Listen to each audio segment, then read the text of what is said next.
time travelers amongst us. Maybe it's just our limited perception of reality that we can't see it. And if someone really came and was from the future, what would that experience be like? I mean, would that person even necessarily know all the time, be convinced that she was? And we had the inverse of that too. So we were like, well, what if someone was just pretending to be from the future? And what if they were just a very successful and skilled con artist? And how would you build a sense of mystery and suspense? And how would you keep changing yourself so that you're compelling to your group? And one of the things we alighted on that finally like broke Maggie was the idea that she chain smokes menthol cigarettes and takes herbal vitamins at the same time. And something about that dichotomy of like extraordinary, ordinary kind of helped her fall in love. That's not in the trailer, but it's in the movie. It's in the movie. All right, so what sort of research did you do into cults? And I think it's interesting that you said you weren't going to call those fringe groups cults.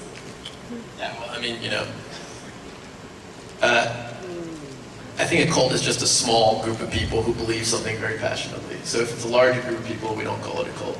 So, but anyway, fringe group or cult, we were fascinated. We looked a lot at Jonestown. We were fascinated. The thing about cult leaders is that they're generally men. And so we were fascinated by what if a woman was leading a group, and what would that take, and how would that be different? That was interesting to us. Did you guys meet any of the fringe group leaders? I wish, so we could tell you about them now. No. Yeah, but we watched a lot of documentaries and read a lot about them. Interesting. Cult leaders, actually, a lot of them are ex-actors or ex-preachers. So there's a weird background there.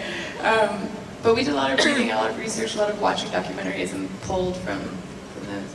Was there one in particular that informed your performance? You know, I don't know. There are probably seeds. There are probably a lot of seeds in there from everything. But Maggie really came more from this idea of like, how would a woman use both her maternal instincts and then also like her ability to seduce to like hold this cult or audience captive, and how would that be different from the way in which maybe men might traditionally lead a cult group? Well, you guys were both writers on this, so as far as the other characters, like what do you think drives people into groups like this? Wow, I mean, I could be seduced into a group like this. I don't think it takes much. I think we're all looking for meaning in our lives. And, you know, especially those of us who are science fiction fans, we're looking for something beyond the realm of normal life or ordinary life. And so I think that the promise of something extraordinary, to be part of something extraordinary or that you're extraordinary, is exciting. And it's an exciting lure in these times that we live in, which can get kind of good. Well, all right, so now you're directing your co-writer. What kind of experience was that? Well, Brit and I we wrote this movie, we had day jobs and we would write at night. So we would meet together at night and we'd both be really exhausted. And we'd write in this little bedroom, and then we made the movie and we have all these people helping us. I mean, everyone worked on this movie for free. It was a labor of love. And but it was a lot of people and we all worked together. And Brit and I have a completely different relationship from when we're writing, which is very collaborative. Then when we're on set, she's an actor with the other actors, and I'm behind, you know, here's a monitor right there. I sit behind the monitor in a chair like this and sort of make sure that all the pieces are in play. But we don't really talk that much on set when we're directing and acting. We talk about performance stuff, but we don't talk about the story or anything like that. Well, talk a little bit about the casting, because you've got some really great performances in the film. Yeah, well, what was important for us is to make a movie believable. The thing with movies these days is they're filled with movie stars. And so we were interested in how do we do a movie with people who aren't recognizable faces and yet who are really good actors. So that's the catch-22. How do you find a really good actor but that's not a recognizable face? And Chris Denham, who plays Peter, and Nicole Vicious, who plays Lorna, they're incredible actors, both of them we've seen in other movies. Nicole in Half Nelson and Chris in Charlie Wilson's War. And Shutter Island. And Shutter Island, yeah. And they just do the kind of work that stands out. I mean, even if they're in one or two scenes, they pop off because they're so real and so in the story. We were very lucky that they decided to join us on this journey. Well, one of the things that stood out for me is that you've really taken control of your acting career by writing. So talk a little bit about that decision. I didn't even know if it was a decision so much as it came out of necessity. I think it's really hard to navigate the space of coming out to LA and being in your 20s, and a lot of the roles that are traditionally offered to young women when they're beginning are, you're always the victim or a second-class citizen, or being dragged around by your hair, or like in a bikini, and it's just like, okay, how can you do something that feels substantive and has meaning as you're taking these first steps or whatever. And that's, I think, when the idea of writing seemed like I was either going to have to get a sex change or start writing, and writing was cheaper and easier.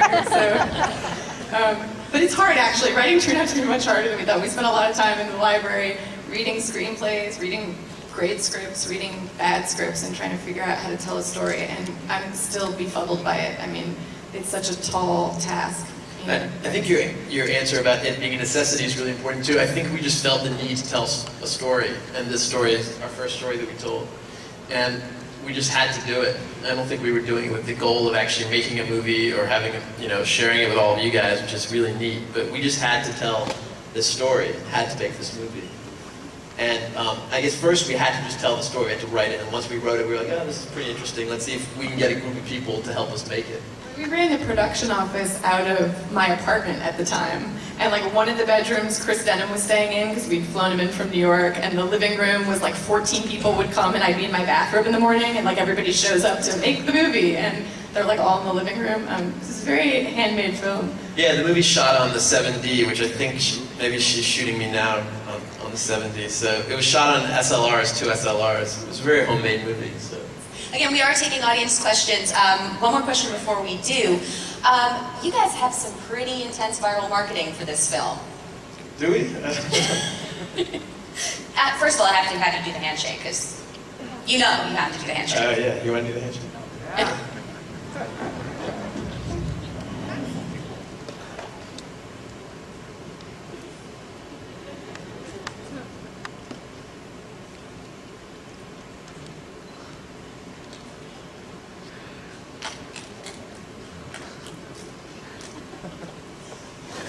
I think that deserves applause. No, we had great partners in Fox Searchlight. I have to say that they incredibly understand the movie. It's a strange film for those of you guys who will go on April 27th to see it. It has a lot of twists and turns, and they really get it, and they've been really partnered with us in figuring out ways that we can sort of interact with the audience. So Klaus and Mel, who you guys met, who are in a group that we used heavily when we were coming up with this story, they are doing a meeting on Thursday nights at the Ukrainian Cultural Center in Los Angeles. If you go to 4272012.com, you'll see their videos. They'll be in their booth too. And you're gonna be seeing them around. We're gonna have them popping up around between now and the release date. So a lot of cool different things that we're doing. Okay, well, also, I wanted to throw out the Twitter handles for everybody. Zal is at Z_AL. Brit is at WRIT_darling. And you can follow the film at S_O_M_V. Just wanted to make sure you guys knew about that. Okay, so do we have audience questions? I heard a yeah. He's masked. How you doing? Good. Welcome. Nice to meet you. Well, my question goes to, pretty much I know you said it's more of a low budget deal. You didn't have all the money to get everything done. Did you run into any like permit problems, or maybe you just had to shoot that quick little spot real quick before you had to bounce, or did you have any problems like that? That's a great question. We had more than our fair share of those, and I wouldn't call those problems, they were adventures for us. For example, there's a scene in an airplane, and me, the DP, Rachel Morrison, and the actress who was in the scene, Davina, we found a $25 each way to San Francisco flights, and we got on the plane with our 7D, and when the plane took off, we started shooting, and then we landed and had a plate of French fries in San Francisco, and then flew back. And on the flight back, the flight attendant said, hey, what are you guys doing? And I said, oh, we're finishing up a vacation, we're just taking some photographs. She's like, well, let me help you. You want to be in it? I'll hold the camera for you. So we had those kind of adventures. We never dreamed that the film would, you know, end up on the big screen, so it's exciting for us. Okay, next question. Hi, I was curious if you consider Maggie a villainous character or a misunderstood character? Such a great question and so misunderstood. Probably even by me on some level. But yeah, no, I think Maggie sort of has, she has a lot of things warring in her. She's, on one hand, she's very kind and like sort of gentle and deeply empathetic, and on the other hand, she's sort of vicious and snake-like and has this scorpion energy, and you can never, just when you get comfortable with one side of her, she sort of shifts again. But She does get very vicious in that basement. I mean, shit happens in that basement. Shit does definitely happen in that basement. So I think the answer to that question has to come from you after you see the movie. So see it and tweet us. I will say this though, our best friend Mike Cahill came and was on set the day we were shooting a particularly intense scene, and he was watching behind the monitor, and he came up to us all afterwards and he's like, I've known Brit for 10 years, I had no idea she had that capacity for cruelty in her. She's so cruel, so I don't know. He did say that, and Mike made a movie called Another Earth, which Brit stars in, and you guys should check out. It's on Blu-ray and streaming on Amazon or whatever. First of all, I want to say I saw the movie in Sundance last year, and it is amazing. I think I'm probably one of the very few people in this whole room that has seen it. Wow, first of all. But what I did want to know is sequel, expanding the story. First of all, I just want to say, go see this movie. It's amazing. Thank you. Sequels. So awesome, thank you. Yeah, I mean, I think that this is a standalone film, but yeah, sure, if enough people feel like you do, then I think there would be no question that we'd make another movie. What, say that again? Wait, we can't hear you. Truly an amazing movie. Thank you. That's very kind of you. Thank you. Thanks. Hey guys, the footage looks amazing. Congratulations. I have a question.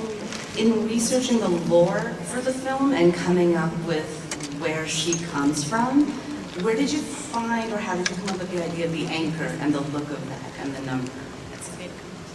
Remember that? Yeah, one of the thoughts was that she time travels through water, and that's why the arrival in the bathtub. And so the anchor tattoo is a reference to like water imagery, and the early sailors were actually the first people to uncover time travelers because the sailors would sort of find them in ports and things. And this is part of what Klaus and the sort of whole group developed as a way of finding time travelers, is through these anchor tattoos.